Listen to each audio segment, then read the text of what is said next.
Hermione's afternoon was hell. The realtor wanted the house in perfect condition for showings, and Hermione thought at first that it would be perfectly easy to accomplish, but they wouldn't allow magic. Now she needed to find someone to clean and stage the apartment and keep it that way. Trying to explain her father and mother's memory loss without telling the young woman about magic was exceedingly difficult. Her feet were aching, her hair had returned to its childlike business in the misty rain of London, and she was pretty sure she had mascara smudged on her cheek. She was going to get back to the hotel with her son and soak in a giant bath with a big glass of wine. She finally was able to apparate and focused on the stoop of number 12 Grimmauld Place, and with a snap, she was there. She took a deep breath and opened the door. Liam was sitting where she left him, a new book in his lap. "Hi, love." Liam's face snapped towards the door, and in an unexpected move, he ran towards her and wrapped his arms around her neck. "Ooh, hi, everything all right?" "Can we leave now?" he said quietly. "Sure, let me go talk to Draco. Or is Aunt Ginny back?" "Can we just leave, please?" He squeezed her neck a little tighter. Hermione sensed something was wrong and squeezed him back. "I promise, 1 minute. You can stay here." "I don't want to see him."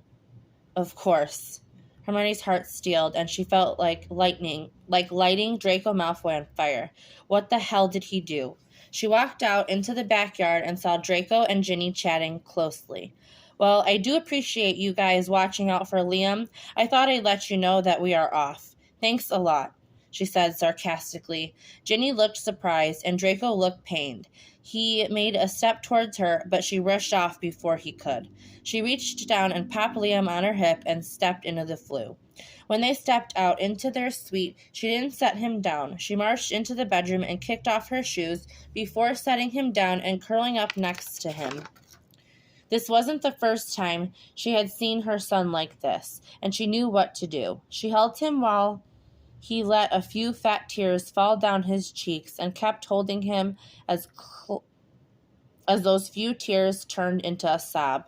He was normally so composed. The last time he had been like this, a few punk kids at the playground made fun of him for not having a dad. "He doesn't want me, Mom. He doesn't. I thought he did." "Darling, what on earth would make you think that?" She patted his blonde curls, and he nestled deeper into a hug. "He has the Potters," he sniffed. "What happened?"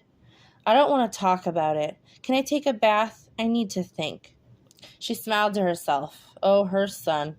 Her son and his need for privacy, to sort things out in his own mind. "I'll run you one." She kissed his forehead and left to fill the tub, secretly resentful that it wasn't for her. As it filled, she walked back next to the bed and kneeled beside it. "You know I love you." "I love you too, Mummy. I just thought maybe I could love him too. Maybe he could love me too. I think your dad is figuring this all out the best he can. I think he wanted you before he knew you existed, and that's why he's so close with the Potters. Will you do me a favor?" He nodded. "Don't write him off. Not yet, at least. It's my fault this is all so new. Let's give him a chance, okay?" "I'll think about it." He nodded and padded into the bathroom. Hermione let out a giant groan and stripped off her damp clothes. Godric, today sucked.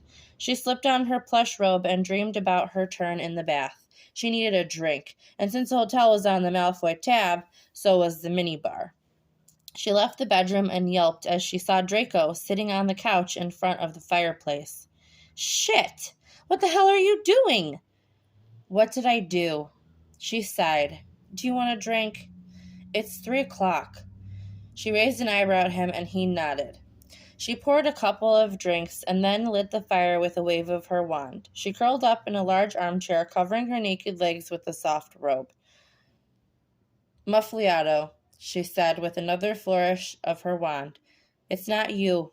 He's just a bit sensitive about this topic." "What topic?" "Feeling unwanted by you." "What the I know. It's my fault. I didn't tell you everything about when he asked about you. Some shithead kids made fun of him for not having a dad. They roughed him up a little bit. He got a bloody nose. They called him a freak and said of course his dad wouldn't want him." Draco looked to be on the verge of tears. I think he feels a little threatened by your relationship with the Potters. So what? I ignore them? Pretend I don't know them or care about them? Of course not. Just be sensitive. You look like shit. Amazing start. Cheers. She tipped her glass towards him with a smile and took a long drink. Do you have dinner plans? No. He likes cheeseburgers and vanilla shakes with chocolate syrup on top. Not chocolate shakes. Why don't you come back around 5 with those? That'd be a good start. He's never going to like me. Hermione smiled. Liam came into the world early, almost 5 weeks early. I was so frightened. The contractions started and I knew it was too soon, but by the time I got to the hospital, there was nothing they could do. It was time to meet my son. I cried for my mom, who of course was an ocean away. I cursed you, of course. They told me he'd probably need to go to the NICU, the part of the Muggle hospital for sick babies, said he might have lung issues or not be able to nurse. It was the most terrifying moment of my life. I expected him to come out looking sickly or gray, but he wasn't. He was so perfect. She felt tears stinging her eyes. He had these bright gray blue eyes that seemed to know me as soon as they fell on me. He had the finest sugar white hair. He latched and ate like a champ, and 2 days later, I took him home. I just mean to say, Liam has, since the day he was born, surprised me. Draco, you and I are two horribly imperfect people, but that boy, he has our absolute best qualities. He's quick-witted and sharp-tongued. He's snarky and brilliant, but kind and a champion of underdogs. He's smarter than I ever was at his age. Or at twice his age. There's a lot for you to learn about Liam, but the one lesson I'll teach you is don't assume his decisions for him. More often than not, he's going to surprise you. Draco sat in odd silence, listening to these intimate memories about their son. Hermione had to admit, at least to herself, that she had made a mistake. She had taken something from everyone that she could never give back. I'm sorry, Draco. I'm sorry I didn't give you the chance. Listen, I know I've been giving you hell about this. It's not all your fault.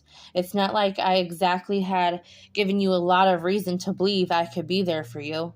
I was a shit when we were kids.